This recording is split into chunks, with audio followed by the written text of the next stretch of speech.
I'm gonna make a lot of BMW owners angry today. And I want to be clear up front. This is not an attack on people who enjoy driving German cars.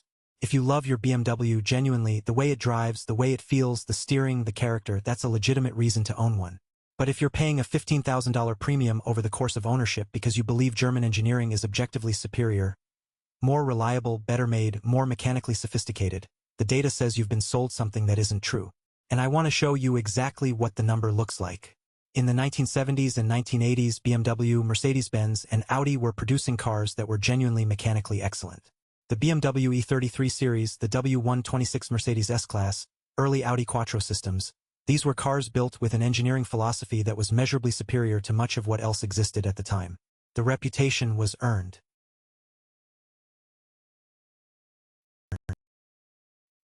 Then two things happened simultaneously that changed everything. German manufacturers got significantly more complex, and Japanese manufacturers got significantly more reliable. Modern BMW, Mercedes, and Audi vehicles are extraordinarily complicated machines. Multiple overlapping electronic control systems, multi-clutch transmissions, air suspension, active engine mounts, electronically controlled everything. Every one of those systems is a potential failure point, and the failure data reflects it. RepairPal tracks repair costs and frequency for virtually every car sold in the US. Let me give you the numbers for comparable cars.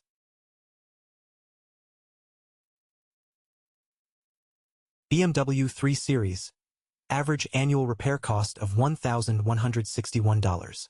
Reliability score of 2.5 out of 5, below average. The probability of a severe repair, defined as repairs costing more than $150, is 12% per year. Toyota Camry.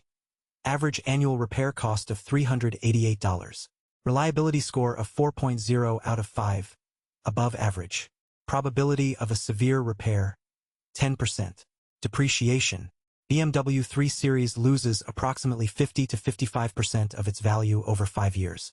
A $45,000 BMW 3 Series is worth roughly $20,000 to $22,000 at the 5-year mark.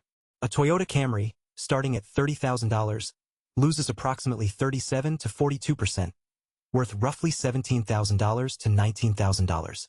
The absolute depreciation loss on the BMW is higher in every meaningful scenario.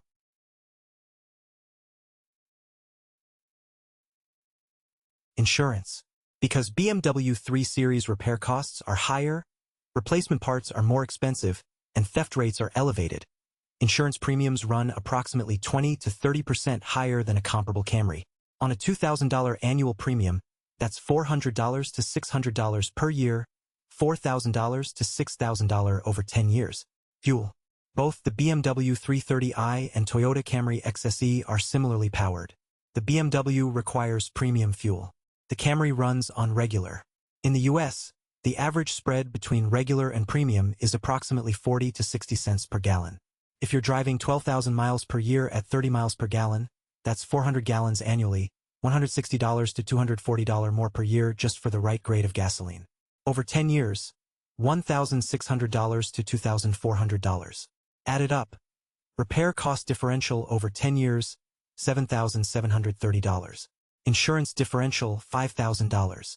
Fuel differential, $2,000. Depreciation differential varies widely by scenario but consistently unfavorable for BMW. Conservative combined non-depreciation premium, $14,730.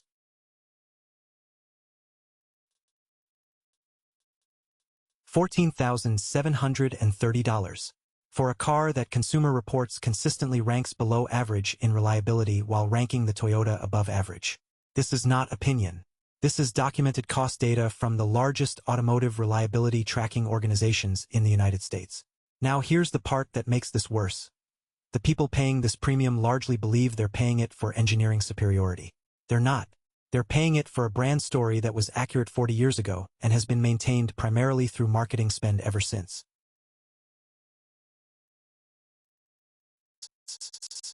BMW, Mercedes-Benz, and Audi are three of the most heavily marketed automotive brands in the world. BMW's sheer driving pleasure positioning. Mercedes, the best or nothing. These are not engineering claims, they are identity claims. They are selling you the feeling of being someone who drives a German car, not the mechanical reality of owning one. And it works. It works extraordinarily well. Because the feeling of driving a BMW is genuinely different from the feeling of driving a Camry. The steering weight, the seat bolster, the engine sound management, the interior materials, BMW spends considerable engineering effort making the driving experience feel premium. That experience is real.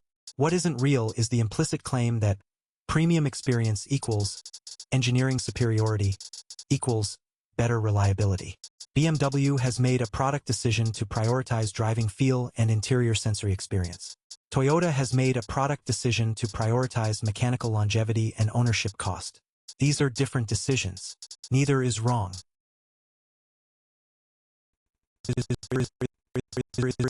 But they have vastly different financial consequences. And the automotive marketing machine has spent decades ensuring that the word engineering is associated with Germany while the word reliable is dismissed as boring. Here's how you can verify this for yourself. Not from my numbers, but from your own lived experience. Find someone who has owned a BMW 3 Series for more than 80,000 miles. Ask them what they've spent on repairs. Ask them whether the out-of-warranty repair costs changed their view of the car. Then find someone who has owned a Toyota Camry or Corolla past 150,000 miles and ask the same question. The pattern in those conversations, across millions of owners, is what generates Toyota's reliability score of 4.0 out of 5 and BMW's score of 2.5 out of 5. It's not Toyota marketing. It's aggregated owner experience. Now, and this is important, there are legitimate reasons to buy a German car despite higher long-term costs. If the driving experience genuinely matters to you and you've priced in the ownership cost honestly, that's a legitimate personal decision. If you're leasing and the ownership cost asymmetry doesn't affect you the same way, the calculus changes. If you're wealthy enough that $15,000 in incremental costs over a decade is genuinely irrelevant to your financial picture, the math is different for you. What I'm describing is the experience of the average person who buys a BMW on the belief that they're getting superior engineering and discovers at 80,000 miles out of warranty that superior engineering comes with a repair bill they weren't prepared for. Before I close, I want to address the argument I know is coming, but the driving experience is worth it. Maybe. Is it worth $15,000? That's a question only you can answer honestly, and only if you're answering it with the actual number in front of you, not a vague sense that German cars are somehow better because the marketing says so. The question that cuts through the brand mythology is this: if BMW, Mercedes, and Audi stripped their badges off every car and sold them as generic vehicles, no logo, no heritage, no marketing narrative, at the same price premium over Toyota, would you still pay it? For the driving experience alone, some people honestly would. For the engineering reputation, the data says you're paying for a story that peaked before most of you were old enough to drive.